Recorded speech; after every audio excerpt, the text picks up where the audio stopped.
Primero de nada, bienvenidos todos y muchas gracias por estar aquí en un día de primavera, cosa extraña. Lo primero de todo, tengo que disculpar la presencia del señor alcalde, que está fuera de la ciudad, y acto seguido dar las gracias al fiscal general del Estado, que honra la ciudad con su presencia. Yo creo en buena ley que mi papel acaba aquí y le cedo la palabra, como no puede ser de otro modo, a don Álvaro Gil Robles. Pues buenas tardes. Una vez más nos reunimos en esta Academia de San Quirze para continuar con el ciclo de conferencias sobre sociedad y valores, este año especialmente el valor de la justicia, que, como ya hemos comentado varias veces, nos parece que es extraordinariamente importante reflexionar en torno a lo que significa la justicia en sí misma en nuestro país. Hoy tenemos que agradecer de manera muy especial la presencia de don Eduardo Torres Dulce, fiscal general del Estado, que ha tenido la amabilidad y la gentileza de aceptar venir a pronunciar esta conferencia, y tengo que decir también que con enorme generosidad, cuando se lo propuse, no dudó ni un momento en decir que sí, y por lo tanto yo aquí hoy se lo agradezco en público, y además porque hace el esfuerzo doble de venir de San Sebastián, donde ha estado esta mañana inaugurando el Congreso Anual de la Asociación de Fiscales Progresistas, si mal no equivoco, y tiene otro compromiso esta tarde. Por lo tanto, muchísimas gracias. Presentar al fiscal general en nuestro país es muy complicado, porque todo el mundo sabe quién es el fiscal general, pero yo no me resisto a decirles que tienen ante ustedes a un jurista de verdad profundamente entregado a su vocación, a su carrera, desde que ganó las oposiciones y optó después por la carrera fiscal. Podía haber sido magistrado, pero optó por la carrera fiscal. Y desde entonces, pues empezando por Sevilla, Guadalajara y Madrid, toda su carrera ha sido dedicada a la justicia, al servicio de la justicia en puestos de responsabilidad. Ha sido fiscal de sala del Tribunal Supremo, ahora creo que es fiscal sala del Tribunal Constitucional, donde supongo que tendrá la plaza reservada, y desde el 30 de diciembre de 2011 fiscal general del Estado. Yo creo que además de este esbozo en el orden de su trayectoria profesional en la magistratura y en la fiscalía, a mí me gustaría destacar dos elementos más. Para mí, como profesor de universidad, hay uno que es excelente grato, y es que también ha dedicado parte de su tiempo a la docencia, a la enseñanza, a la universidad, en la Universidad Autónoma, aunque obtuvo el título por la Complutense, si mal no recuerdo, y después ha estado en la Autónoma, en el ICADE y en el CEU, entre otros centros. Yo tengo también buenos recuerdos del CEU, aunque pertenezco a la Complutense, que es para mí la universidad. Luego hay otras cosas, ¿no? Pero bien, la trayectoria académica es importante, sus publicaciones también, en materia de derecho penal, procesal, etcétera. No les voy a cansar con ello, y enriquece esta función del jurista. Y finalmente, también lo saben ustedes, hay otra faceta, don Eduardo Torres Dulce, de la que hoy no vamos a poder aprovecharnos, que es su conocimiento en materia de cine, porque ha sido alguien que ha tenido una actividad como crítico durante muchísimos años en revistas profesionales,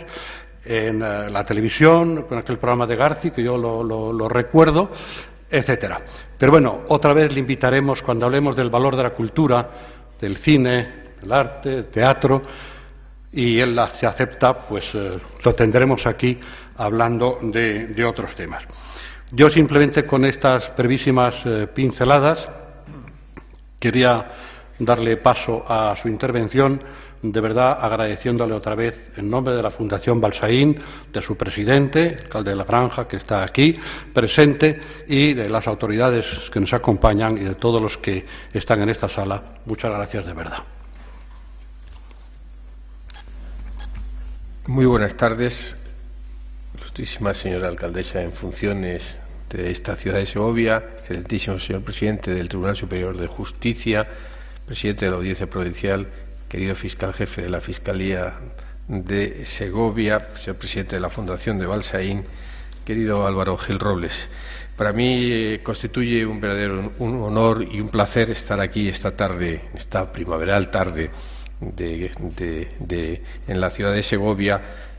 para hablar de un tema apasionante como es el valor de la justicia. Créanme ustedes que gracias a los medios de transporte que han funcionado bien en este caso, no me ha costado ningún trabajo desplazarme a Segovia, sino todo lo contrario. Generalmente cuando recibo esta invitación yo la agradezco de corazón por dos razones. En primer lugar, porque creo que una de las funciones de representación del fiscal general del Estado es precisamente intentar comunicar con sus ciudadanos las ideas sobre las que se asienta su trabajo y particularmente en este momento la naturaleza del Ministerio Fiscal en relación con la ley. En segundo lugar, porque para mí constituye un honor venir a un acto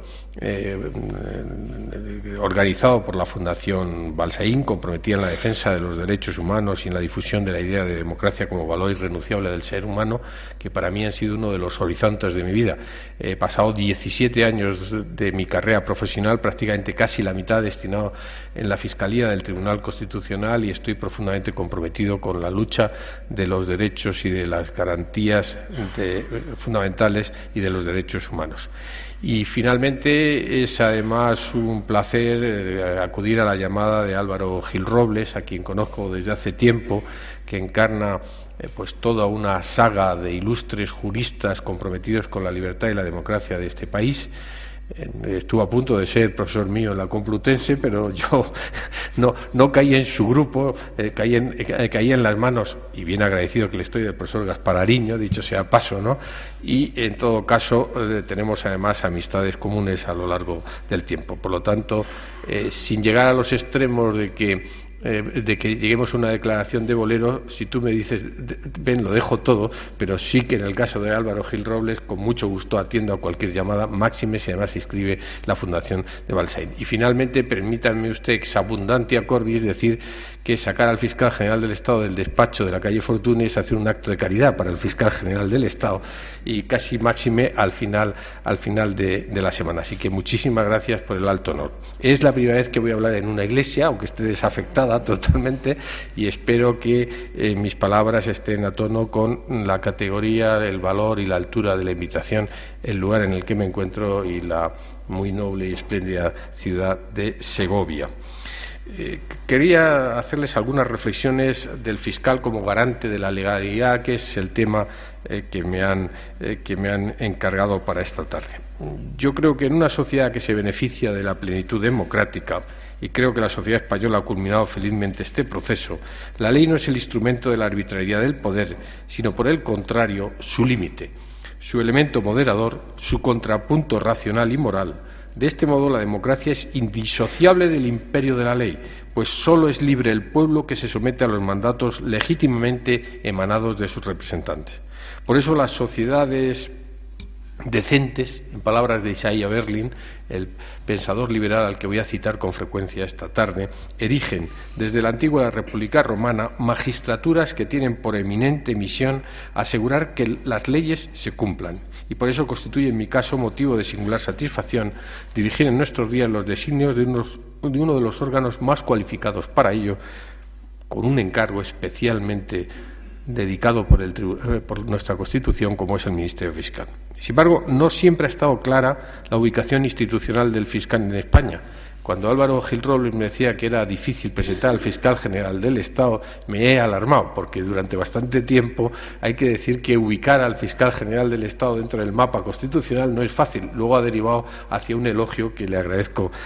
quizás excesivo, de mi persona. En todo caso, el advenimiento del régimen de libertades en el año 1978 ha fraguado ciertamente un modelo de fiscal largamente deseado, comprometido con la defensa del interés social y desvinculado de la coyuntura política. Pero el proceso no ha estado exento de dudas y vacilaciones. Históricamente, además, la ambigüedad funcional, la indeterminación orgánica y estructural y, en definitiva, conceptual, han sido un rasgo propio del Ministerio Fiscal. Hay un ilustre jurista que proclamó que él, en el lecho de la muerte, diría: me muero sin saber exactamente qué es el Ministerio Fiscal. Una exageración que, para los componentes de la carrera fiscal, que siempre hemos tenido claro nuestros criterios de legalidad e imparcialidad,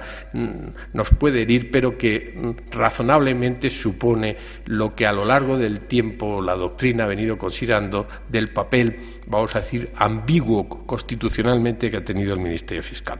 Rasgos que no pasaron desapercibidos para uno de mis profesores en la Complutense, don Leonardo Prieto Castro, cuando en el discurso pronunciado el 3 de junio de 1976 en la Real Academia de Jurisprudencia y Legislación, cuando se conmemoraban los 50 años de la creación del Estatuto del Ministerio Fiscal, que es de 21 de febrero de 1927, dijo lo siguiente: al ser el Ministerio Fiscal un instituto que no exige y tal vez no necesite ni le convenga una delimitación conceptual ni técnica tan precisa como la de los órganos jurisdiccionales, puede ser tergiversado para el logro de las finalidades distintas de las propiamente jurídicas y sociales, que en su pureza son las suyas peculiares. Para que vean ustedes que el tiempo pasa, pero cuando se tiene clarividencia de juicio, como en este caso el profesor Prieto Castro, puede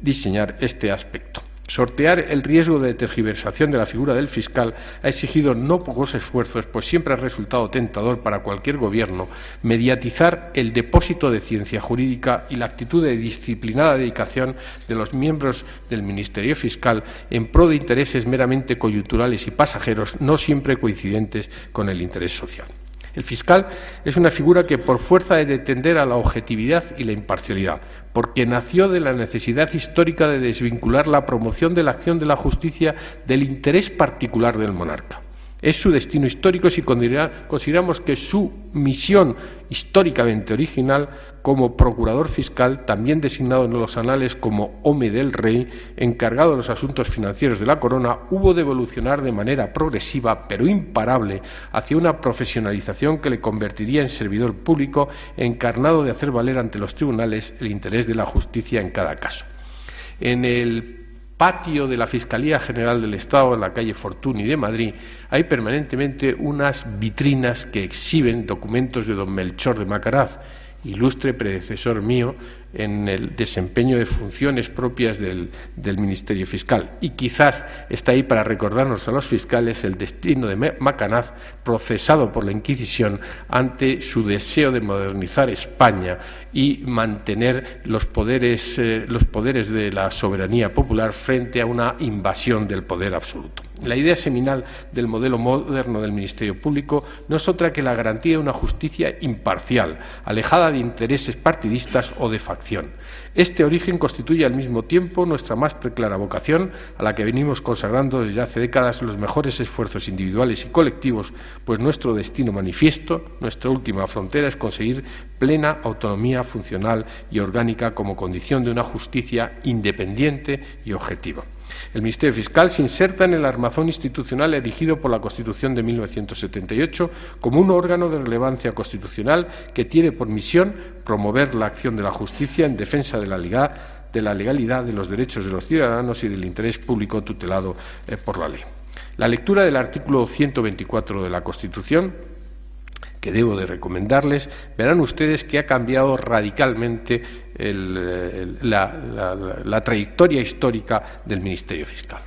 Hasta ese momento, y pese a la progresiva profesionalización de la figura del fiscal, siempre unida al concepto de legalidad y de imparcialidad, de unidad de actuación y de dependencia jerárquica, ha sido constitucional y legalmente en los más diversos regímenes políticos que han atravesado siglo y medio de la historia de España,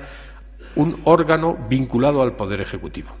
bien como órgano de comunicación del Poder Ejecutivo con los tribunales de justicia, bien directamente como órgano de representación del Poder Ejecutivo. De ahí la importancia que la Constitución de 1978 atribuyó con un criterio de ruptura, como en tantos otros institutos de nuestra Constitución de 1978. Ya ha desaparecido cualquier alusión que pueda significar vinculación respecto del Ejecutivo. La única vinculación consiste en la propuesta de nombramiento que corresponde al Gobierno, pero dicha vinculación respecto del Ejecutivo queda temperada por la obligación de pasar 2 test de idoneidad el candidato a Fiscal General del Estado, cual es un informe del Consejo General del Poder Judicial y otro informe de idoneidad ante la Comisión de Justicia del Congreso de los Diputados. Por supuesto que los 2 informes no son de naturaleza vinculante, pero qué duda cabe que una opinión contraria a la idoneidad del candidato,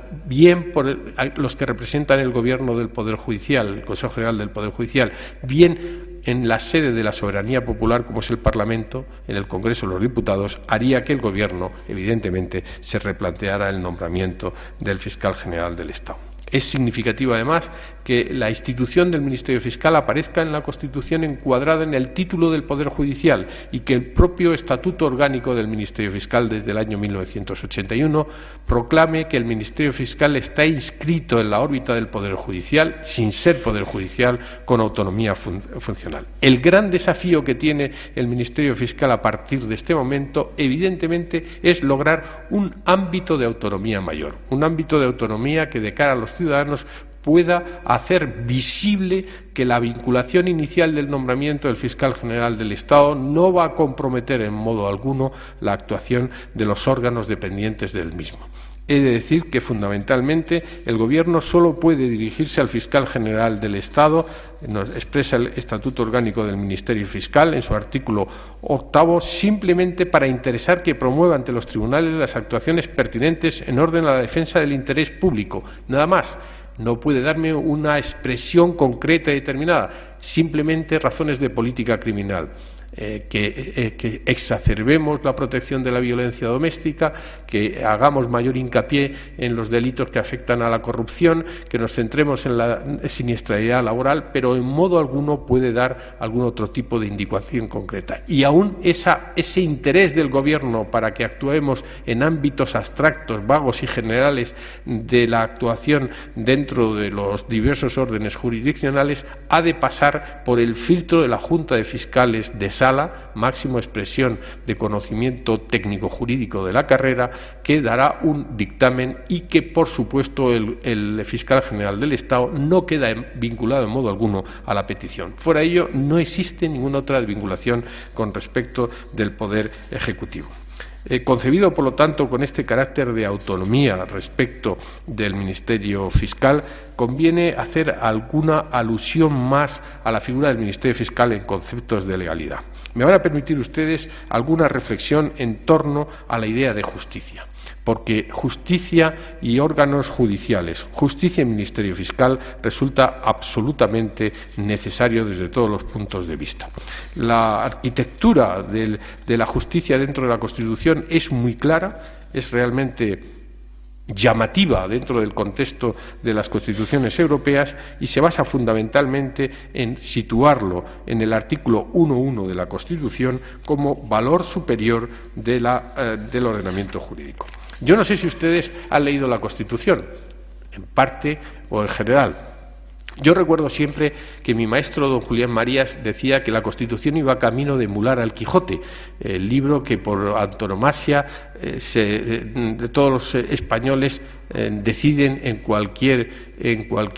instancia de encuesta decir que es uno de sus libros favoritos. Y decía don Julián Marías que la historia más o menos es la siguiente: de pequeño se fuerza al español a que lea el Quijote. No es un libro precisamente para que sean los niños o los adolescentes los que se acerquen al Quijote, en términos generales, siempre habrá excepciones. Y la tendencia, por lo tanto, es a un cierto rechazo A continuación, y ante el abrumador estado de la situación de que todo el mundo le dice ¿cómo no has leído el Quijote?, pues de alguna forma el español se compra un Quijote, lo hojea, si es posible una versión resumida, incluso lee la versión resumida y sintética, ve una serie de televisión, una película, y decía don Julián Marías, llega al final de su vida convencido de que ha leído el Quijote sin haber leído el Quijote. Bien, desgraciadamente a veces la Constitución sucede algo parecido. Probablemente la palabra esto es inconstitucional es un mantra en la vida política, social, económica e incluso ciudadana, ¿no? Pero ese mantra de que esto es inconstitucional, que no hace sino honor a la necesidad de que la Constitución se encarne cotidianamente en nuestras vidas, como debe ser concretamente, es la guía de la vida cotidiana, sin ningún género de dudas, hace que con bastante frecuencia los españoles citen vagamente la Constitución, convencidos de que la Constitución dice una cosa cuando no lo dice o lo dice de forma absolutamente contraria. Si ustedes leen el artículo 1.1, que es el pórtico donde se define a España como un Estado social y democrático de derecho, viene a continuación la proposición de los valores superiores del ordenamiento, que son la libertad, la justicia, la igualdad y el pluralismo político. Toda la Constitución española se basa fundamentalmente en que nos encontramos en un Estado social y democrático de derecho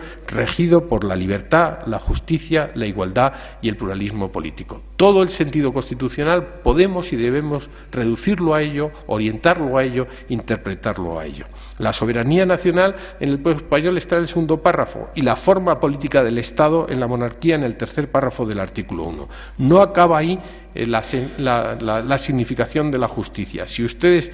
van al artículo 9.1 verán que se dice que los ciudadanos, por lo tanto todos nosotros y los poderes públicos, en lo que a mí me corresponde, estamos sujetos a la Constitución y al resto del ordenamiento jurídico. Luego, somos un Estado basado en la legalidad constitucional y en la legalidad ordinaria. No hay convivencia democrática, no hay Estado democrático sin la expresión de la soberanía nacional que se expresa parlamentariamente, autonómicamente y de forma centralista también en la Constitución y en el resto del ordenamiento jurídico. A continuación, en el párrafo tercero, la Constitución garantiza determinadas instituciones que son básicas. El principio de legalidad, que es en buena parte lo que nos trae aquí esta tarde, la jerarquía de las normas, la publicidad de las normas, la irretroactividad de las disposiciones sancionadoras no favorables o restrictivas de derechos individuales, la seguridad jurídica, la responsabilidad y la interdicción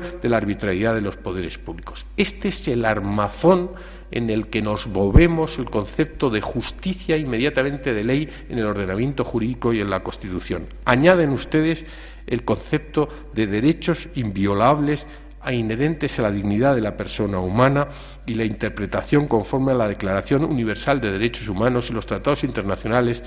fijados y ratificados, signados y ratificados por España, que están en el artículo 10, y la especial expresión que para los derechos fundamentales está presente en los artículos 13 a 30 de la Constitución. Esta es el gran armazón que significa la legalidad en la expresión de justicia en nuestra Constitución.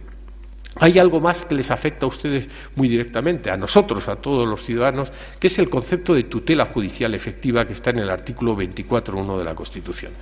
Este concepto de tutela judicial efectiva, que ampara básicamente el acceso a los tribunales, el acceso a los recursos y a no padecer indefensión, cierra de alguna forma el arco de este concepto de legalidad que podría en términos penales igualmente extenderse al principio de legalidad comprendido en el artículo 25.1 de la Constitución. Por lo tanto, vivimos en un estado de legalidad democrática, estamos sujetos a la legalidad democrática. Este es nuestro orgullo, esta es también la esclavitud gozosa a la que nos tenemos que someter. Cuando de alguna forma los jueces y fiscales malinterpretamos la Constitución o las leyes, estamos haciendo un daño severo a la convivencia democrática. Cuando los poderes públicos, los partidos políticos no acatan respetuosamente, crítica pero respetuosamente las decisiones de los tribunales, las decisiones emanadas del Parlamento Central y Autonómico, están dañando severamente la convivencia democrática que se basa en ese respeto estricto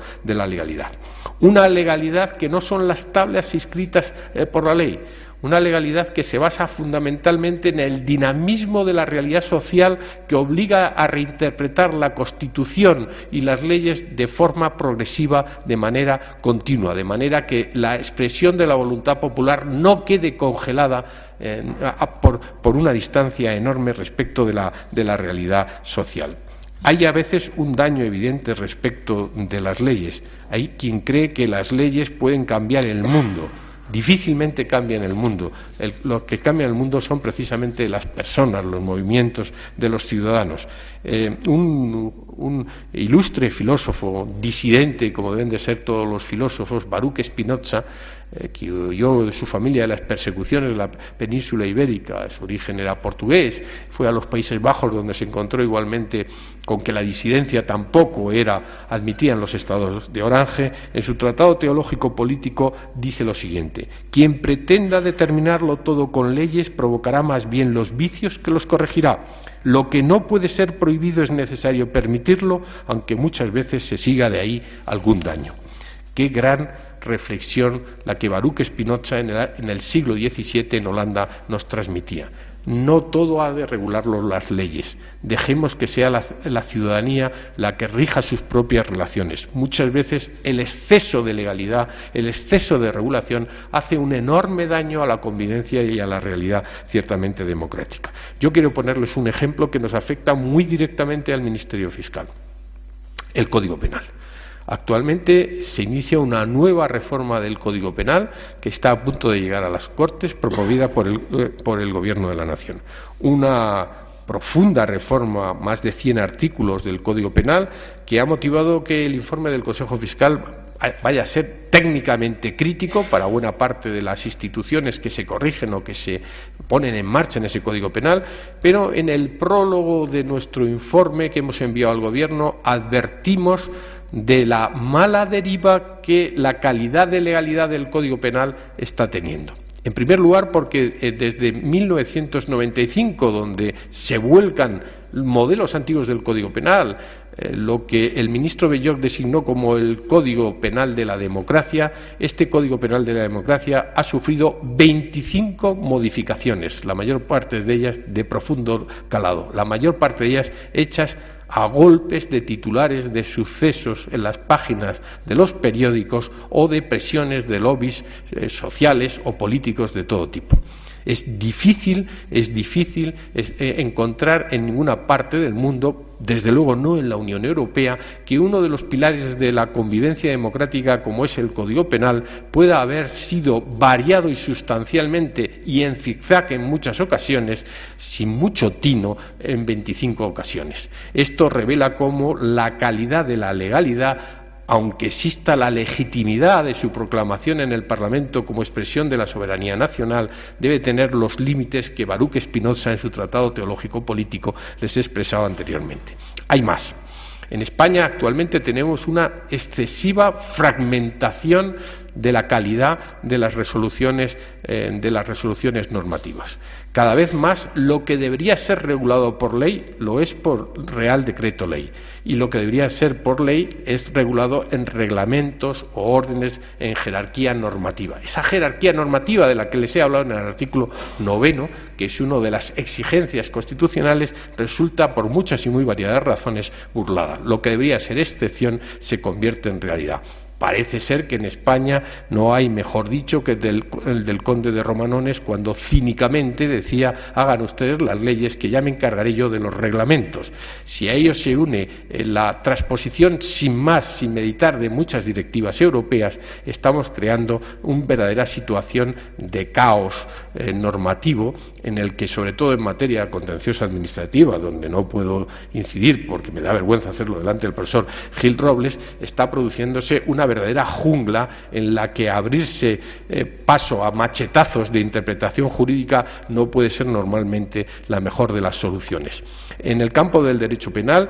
se ha invertido lo que ha sido una conquista a lo largo de mucho tiempo, y es algo que nos afecta profundamente a nosotros los fiscales. Se trata pura y simplemente que el Código Penal es la última ratio.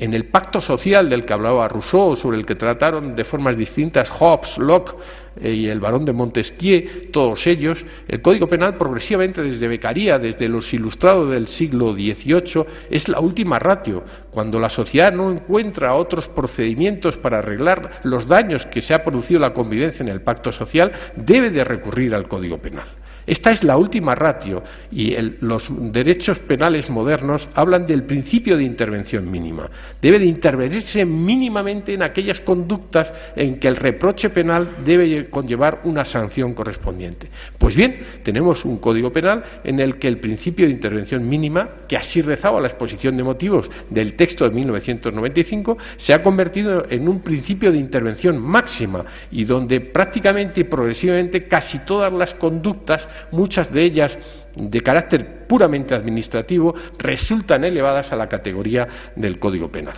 Es muy difícil, por lo tanto, gobernar una sociedad que solo cree en el reproche penal para arreglar las dificultades de convivencia que se puedan suscitar respecto de la misma. Es ahí, por lo tanto, donde el Ministerio Fiscal debemos de intervenir con una interpretación siempre constitucional. No podemos, ante esta proliferación de fragmentación de normas, a la que hay que añadir además el decalage que se produce entre normas autonómicas, normas del Estado central, con conflictos de competencias, con peleas de competencias en torno al proteico título 8º de la Constitución, un panorama que ciertamente está complicando extraordinariamente la interpretación.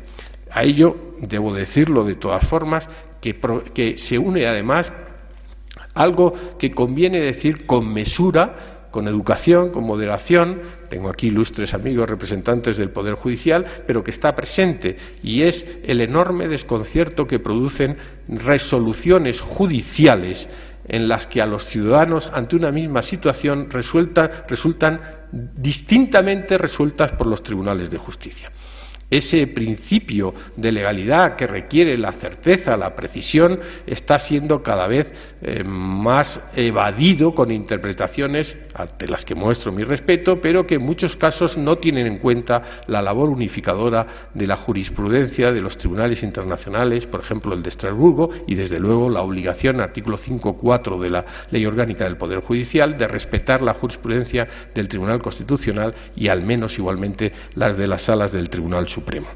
Esto está creando situaciones de inseguridad jurídica, está perjudicando el valor seguridad jurídica del artículo 9.3 de la Constitución, que es un valor muy importante, porque permite la estabilidad de la ley dentro de la sociedad, que todos sepamos que los tribunales de justicia podemos acceder en igualdad, pero que los tribunales nos van a tratar igualmente, no solamente en el trato procesal, sino también y fundamentalmente en las respuestas correspondientes. No parece de recibo que una misma carta de despido para dos trabajadores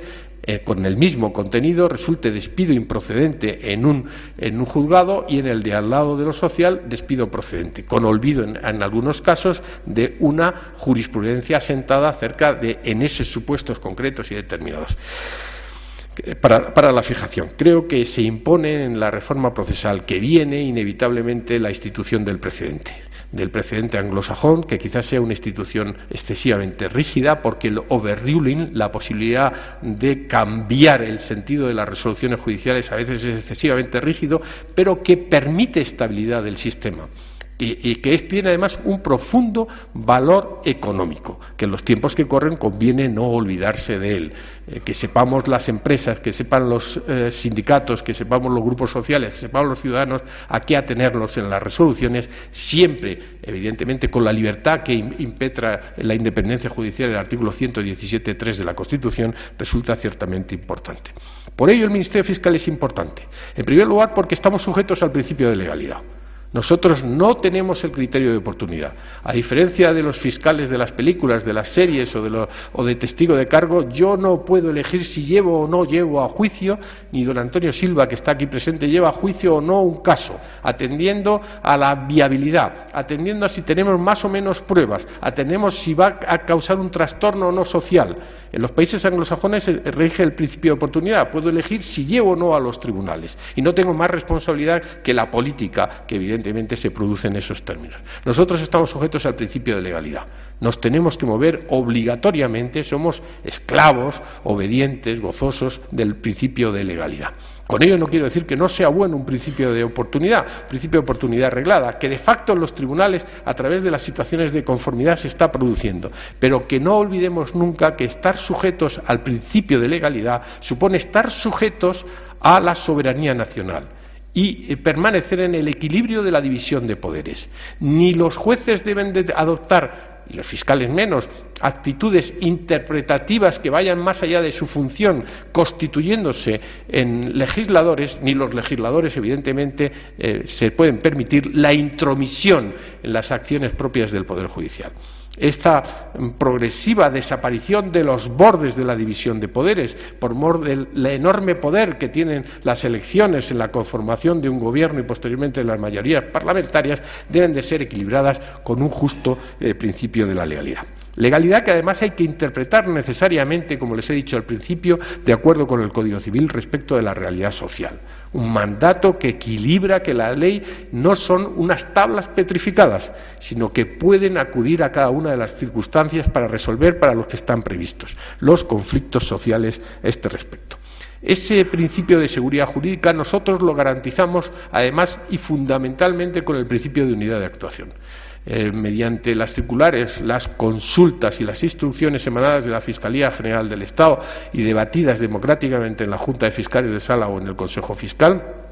todos los fiscales de España estamos obligados a responder de la misma forma en la interpretación de las normas en los asuntos en los que intervenimos. Con ello somos el único órgano constitucional que garantizamos esa unidad de respuesta de actuación y la garantizamos por mandato constitucional del artículo 124.2 de la Constitución. Se garantiza además por un principio de dependencia jerárquica desde el fiscal general del Estado hasta el último de los fiscales. Dependencia jerárquica que no excluye, sino que impone el debate democrático en las juntas de fiscalía, en el Consejo Fiscal y en la Junta de Fiscales de Sala, aunque siempre al final predomine el criterio del fiscal jefe. Las disidencias razonadas, convenientes, están inscritas en el ADN del Estatuto Orgánico del Ministerio Fiscal. Y finalmente nosotros somos imparciales. Cuando miramos a la ley no tenemos ninguna otra vinculación que la de la legalidad. Nosotros somos los que tenemos que asegurar el equilibrio de las partes en el proceso y el respeto a los derechos fundamentales. A nosotros no nos mueve la necesidad de ejecutar políticas criminales, como sucede en muchos países, en Alemania, por ejemplo, y en los países anglosajones. Yo no tengo la obligación de perseguir los delitos. Tengo la obligación de perseguir los delitos conforme con la ley y el principio de legalidad, concretamente. A mí el Gobierno no me puede imponer políticas criminales en violencia doméstica, en terrorismo o en cualquier otro, o en términos penitenciarios, porque estoy sujeto a la legalidad y solo a la legalidad. Yo no tengo ninguna vinculación en el proceso a ningún interés, ni al interés del Gobierno en sus políticas criminales, ni al interés legítimo de los perjudicados o víctimas del delito o del acusado o encausado en una causa, o de los demandantes o demandados en los procesos civiles o del Estado y los ciudadanos en los procesos contenciosos administrativos o en los conflictos sociales en el orden laboral. No tenemos más vinculación que la ley contemplada desde el punto de vista de la imparcialidad. Y esto dota al Ministerio Fiscal de una enorme potencialidad para transformar la ley, para actuar ante los tribunales de justicia. Porque además el artículo 124.1 de la Constitución nos impone ser activos, somos promotores activos de la acción de la justicia. No podemos ser un pasivo. Probablemente estarán ustedes leyendo en los periódicos continuamente las actuaciones del Ministerio Fiscal. Y es que somos un motor en la promoción de la acción de la justicia, del valor justicia previsto en el artículo 1.1 de la Constitución que les he leído al principio de mi intervención. Además, en segundo lugar, somos promotores de satisfacción de intereses sociales ante los tribunales de justicia. Precisamente esa realidad social por la que se interpreta la legalidad conforme con el Código Civil tiene en nosotros activos promotores de que las leyes se interpreten conforme a esa realidad social. Actualmente estamos actuando en unos términos de derecho de consumo, con acciones de cesación, en el campo de las preferentes, que está ahora tan absolutamente presente en los debates de los medios de comunicación social, político y en cualquier otro campo. El interés social es algo que representa realmente nosotros. Nosotros lo tenemos muy presente no solamente ahí, sino el interés del menor, por ejemplo, en los pleitos de familia. la protección y reformas de menores, donde somos campeones de esa protección o de reforma de los menores, y tantos otros campos en los que la satisfacción del interés social está ahí previsto. Hay muy especialmente una vertiente de la legalidad en la que el Ministerio Fiscal es pieza absoluta y esencial, y es la garantía de los derechos. El artículo 124.1 de la Constitución nos impone ser garantes de los derechos. Esa garantía de los derechos implica fundamentalmente que en su concepto de esclavo de la legalidad y de exigencia de imparcialidad, nosotros en esa posición centrada, exigente para la tutela judicial efectiva y todos los derechos del 24.1 y del 24.2, nuestro único objetivo en el proceso es sanar los defectos, atender el equilibrio de las partes y el respeto y garantías de los derechos fundamentales. Por supuesto que todas las partes en el proceso, el juez se encargará de ello también, deben de actuar así, pero es que nosotros tenemos un mandato constitucional. Nosotros no debemos cegarnos jamás por intentar de alguna forma lograr objetivos de política criminal. Cuando así hacemos, estamos mal cumpliendo, incumpliendo el mandato del artículo 124.1 de la Constitución. Ha aludido Álvaro Gil Robles a mi condición de crítico de cine, en este momento excrítico de cine, por mis razones obvias concretamente. Me ha prometido que sería un ciclo de cultura y lo hago bien hoy, me va a volver a invitar a Segovia y la Fundación Balsaín, cosa que agradezco ya y acepto desde este mismo momento, pero me gustaría recordarles, si ustedes la han visto y si no se lo cuento yo ahora, una película que en inglés es Judgment at Nuremberg, los juicios de Nuremberg, juicio en Nuremberg, aquí vencedores y vencidos, no sé por qué se puso ese título, pero bueno, ahí está concretamente, en la que se centra la película de Stanley Kramer en uno de los juicios de Nuremberg, está basado en una realidad en la que los que se sentaron en el banquillo, los que fueron objeto de acusación en esos delitos de genocidio, esos delitos de gentes que por primera vez se hacían en la historia y que causaron tanto revuelo en términos doctrinales y académicos, eran los más ilustres juristas, jueces y fiscales de la órbita nazi. Y ahí hay un personaje que es Emil Jannings, que encarna Burt Lancaster, que representa de alguna forma al gran jurista alemán, el tipo Carl Schmitt, de alguna forma, que puede influir con sus teorías, pero además que ejerce en un tribunal de justicia, el hombre de referencia prácticamente en todo el mundo, al que admiran incluso intelectualmente los que acusan y los que están juzgando en ese momento. Y al final de la película, cuando es condenado, Emil Jannings, Burt Lancaster, le pide al presidente del tribunal, Spencer Tracy, un juez retirado ya de Estados Unidos, que venga a la celda y le dice: no se preocupe, señoría, yo estoy bien condenado, he incumplido todo tipo de deberes, pero lo que sí quiero decirles es que jamás fui consciente del horror que se derivaba de mi conducta. Y Spencer Tracy, de forma lapidaria, le dice: la primera vez que usted dictó una resolución injusta a sabiendas, abrió la puerta del horror. Y es que esa es la referencia, es decir, la sujeción a la ley no puede ignorar la legitimidad o la ilegitimidad de la naturaleza jurídica de la ley, por mucho que en este caso el Reichstag hubiera ordenado esas leyes correspondientemente. Y ese concepto de legalidad, ese concepto de realidad social a la aplicación de la realidad, esa huida de políticas criminales coyunturales que lesionan gravemente el horizonte real que las leyes deben ser dictadas para todos y no solamente para una parte de la sociedad, para todos y no precisamente contra una de las partes de la sociedad, es una de las obligaciones que tenemos el Ministerio Fiscal. Cuando en Estrasburgo, en el Constitucional o en la Sala Segunda se declaran ilícitas interceptaciones telefónicas, es una tragedia para los jueces y los fiscales que han autorizado las interceptaciones telefónicas. Cuando una causa se declara prescrita al cabo del tiempo, es una tragedia para los jueces y fiscales que no hemos detectado la prescripción correspondiente. Quiero decirles, por lo tanto, que esa llamada a garantizar los derechos humanos fundamentales, los derechos fundamentales en la Constitución, que corresponde a los jueces por mor del artículo 117, pero activamente a los fiscales, es algo que es absolutamente necesario. Yo, en el año y medio en que estoy al frente de la Fiscalía, precisamente por la sensibilización que tengo de todos estos aspectos, 17 años viendo en la última instancia de la defensa de los derechos fundamentales los errores que cometemos todos los que intervenimos en la Administración de Justicia, y no debemos de excluirnos a nadie, abogados, procuradores, secretarios, jueces y fiscales, sin ningún género de dudas. Con esa atalaya he dictado 2 circulares. La primera, el incidente de nulidad de actuaciones, advirtiendo a los fiscales la importancia de sanear el proceso, de reconocer nosotros mismos los errores que hemos podido cometer para que el proceso no acabe con vulneración de algún derecho fundamental, básicamente en muchos casos el de indefensión. No digamos si se trata de invasiones de la intimidad, del honor, etcétera, etcétera. Y la segunda de ellas es precisamente respecto de las interceptaciones de comunicaciones. En este momento tenemos una cifra que alguien me ha dicho, y espero que sea una cifra exagerada, que comporta 1 millón de